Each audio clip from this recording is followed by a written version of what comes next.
सद्गुरु श्री अभिलाष साहेब की जय, संत समाज की जय, भक्त समाज की जय।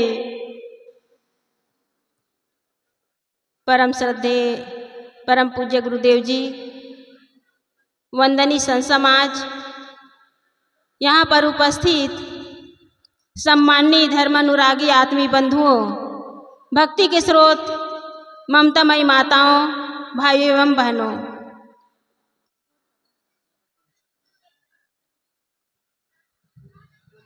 सद्गुरु कबीर साहब जी का एक पद है और उसकी अंतिम पंक्ति है। उसी के आधार पर मैं अपना विचार प्रस्तुत करने जा रही हूँ। सद्गुरु कबीर साहब जी ने कहा है, कहीं कबीर कासों कहो सकलो जग अंधा, सांचा से भागा फिरे झूठे का बंदा। सद्गुरु कबीर साहब जी कहते हैं, कहीं कबीर मैं कासों कहूँ, मैं किससे कहूँ? सकलो जग अंधा, सारा संसार विवेकहीन बने हैं, अंधे बने हुए हैं, विवेक ही नहीं करते कि सत्य क्या है, असत्य क्या है। जड़ और चेतन का यथार्थ बोध नहीं है। यही कारण है कि सारा संसार अंधविश्वास में, पाखंड में और झूठी मान्यताओं में भटक रहा है। कहते हैं, ईश्वर के बिना पत्ता नहीं हिलता, ईश्वर के बिना पत्ता नहीं हिलता। तो ईश्वर कहाँ कहाँ पत्ता हिलाने के लिए जाते होंगे? घनघोर जंगल हैं, बड़े बड़े घाटी हैं, पहाड़ पर्वत हैं, कहाँ कहाँ भगवान पत्ता हिलाने के लिए जाते होंगे। किसने देखा है पत्ता हिलाते? किसी ने नहीं देखा। यही कारण है कि लोग जो है ईश्वर का पता लगाते लगाते अपना पता भूल गए।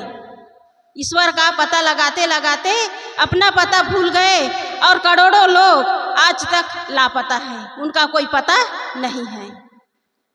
उसमें हम लोग भी शामिल हैं, उसी लाइन में हम लोग भी लगे हुए हैं, बस ईश्वर का पता लगा रहे हैं। एक दिन भी हम लोग भी ऐसे लापता होंगे कि हमारा कोई पता नहीं लगा पाएगा। हम अपना पता भूल रहे हैं। इसलिए हमें चाहिए कि हम अपना पता लगाएं, खुद में खुदा को ढूंढें, खुद में खुदा को ढूंढें। सद्गुरु कबीर साहब जी ने कहा है, जो तिल माही तेल है, जो चकमक में आग, तेरा साईं तुझ में जाग सके तो जाग। वो खुदा, वो परमात्मा, वो ईश्वर कहीं बाहर नहीं है, वो तो सबके घट में है। मौको कहाँ ढूंढे रे बंदे, मैं तो तेरे पास में। न मैं मंदिर में हूँ, न मस्जिद में हूँ, न मैं किसी तीर्थ न किसी व्रत में हूँ, मैं तो तुम्हारे पास में हूँ। बस मन को अंतर्मुख करने की आवश्यकता है, लेकिन मनुष्य भूले हुए हैं। और अधिकांशतः आजकल शिव पुराण की होड़ लगी हुई है और शिव पुराण के माध्यम से जो माता बहनें हैं पूजा पाठ में लगी हुई हैं।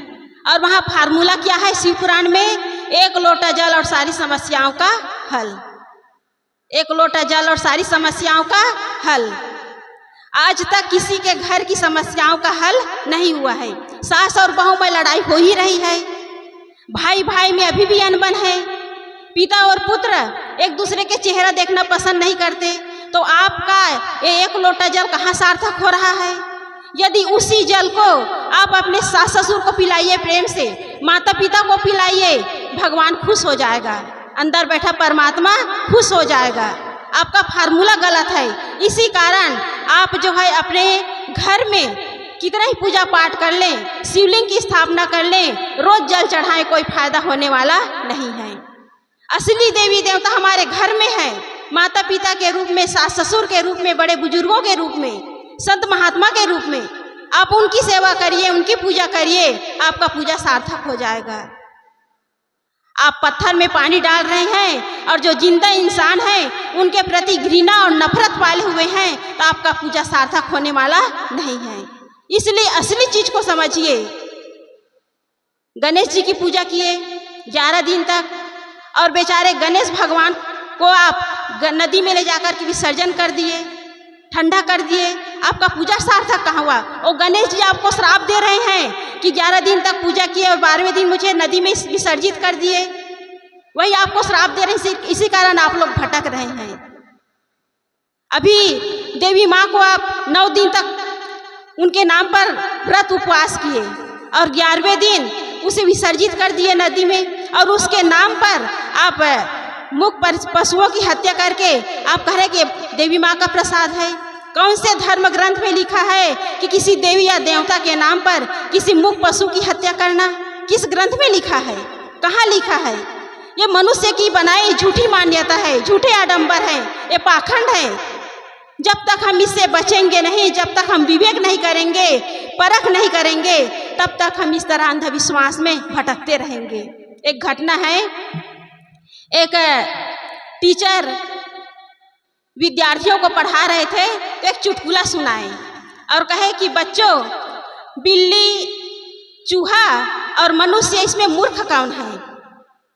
टीचर ने विद्यार्थियों के सामने प्रश्न किया कि चूहा, बिल्ली और मनुष्य में मूर्ख कौन है? बच्चे चुप, कोई जवाब ही नहीं। टीचर कहने लगे कि कुछ तो बताओ, सही गलत कुछ भी तो उत्तर दो। लेकिन सभी बच्चे चुप। एक छोटा सा बच्चा पीछे बैठा हुआ था, वो धीरे धीरे हाथ उठा रहा था। तो टीचर कहने लगे कि हाँ बेटा बताओ, जो भी तुम्हारे मन में हो उत्तर दो, बताओ। तो बच्चा खड़ा होकर कहने लगा कि सर, चूहा, बिल्ली और मनुष्य में मूर्ख मनुष्य ही है। चूहा, बिल्ली और मनुष्य, इसमें मूर्ख मनुष्य ही है। तो टीचर ने कहा कि बताओ कैसे मनुष्य मूर्ख है? तो वो बच्चा कहने लगा कि सर, हर घर में फोटो टंगा रहता है, भगवान का फोटो टंगा रहता है, गणेश जी का, दुर्गा जी का फोटो टंगा रहता है, और उसमें गणेश जी की फोटो में टंगा रहता है, फोटो टंगा रहता है, उसमें रहता है चूहा की भी फोटो रहती है, उसमें भोग लगा रहता है लड्डू का। तो रात में जब चूहा निकलता है तो फोटो को भी देखता है, लेकिन उस लड्डू को वो डुप्लीकेट समझकर उसे खाता नहीं है। और बिल्ली भी घूमती रहती है, वो भी उस फोटो को देखती है बिल्ली, लेकिन चूहे को डुप्लीकेट समझकर उसे झपटती नहीं, उसको खाती नहीं है। लेकिन मनुष्य ऐसा मूर्ख है कि उस फोटो को ओरिजिनल समझकर उसके सामने अगरबत्ती घुमाता है, पूजा करता है और कहता है, अंधन को आँख दे तो कोढ़ीन को काया, बांझन को पुत्र दे तो निर्धन को माया। आज तक किसको मिला है? किसकी झोली भरी है पूजा पाठ करने से? बिना मेहनत किए, बिना परिश्रम किए कुछ भी मिलने वाला नहीं है। इसलिए हम मूर्ख न बने, विवेकी बने, पारखी बने। इसलिए कहा गया है कि यदि भगवान से न्याय मिलता तो बड़े बड़े न्यायालय न होते। सरस्वती की पूजा करने से किसी को यदि विद्या मिलती तो बड़े बड़े विद्यालय न होते। किसी की दुआ से किसी का रोग ठीक हो जाता तो बड़े बड़े औषधालय न होते। और बिना कर्म किए किसी का यदि भाग्य चमकता तो बड़े बड़े कार्यालय न होते। ये मंदिर, मस्जिद, गुरुद्वारा, ये तो दलालों की निजी दुकानों है बंधुओं। यदि इससे किसी का काम बनता तो पारखी संतों के सत्संगालय न होते। हम पारखी बने, विवेकी बने। सत्य असत्य क्या है, इस पर हम विवेक करें। इसलिए हम इस ज्ञान की गंगा में आए हुए हैं, ज्ञान सरिता में आए हुए हैं। अपने अंदर के जो कालिमा है, अंधकार है, आडंबर है, पाखंड है, उसे धोकर हम अपने जीवन को निर्मल और पवित्र बनाएं। अपने जीवन को हम ज्ञान से आलोकित करें, जीवन धन्य हो जाएगा। हम अपने जीवन का सुंदर निर्माण करें। बस इतना ही कहकर मैं अपनी वाणी को विराम देती हूँ। बोलिए सद्गुरुदेव की जय। बोलिए सद्गुरुदेव की